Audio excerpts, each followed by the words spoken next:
In this video, I'll quickly show you how to fix an Epson EcoTank printer that is not printing black ink.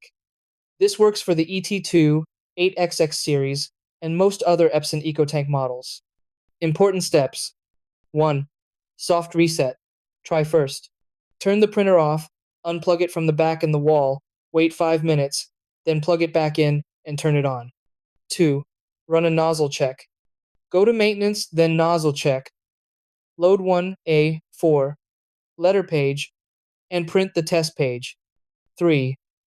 If black lines are missing or broken, the black print head is clogged. 4. Clean the print head. Go back to Maintenance then, head cleaning or clean print head and start the cleaning. After it finishes, run the nozzle check again. 5.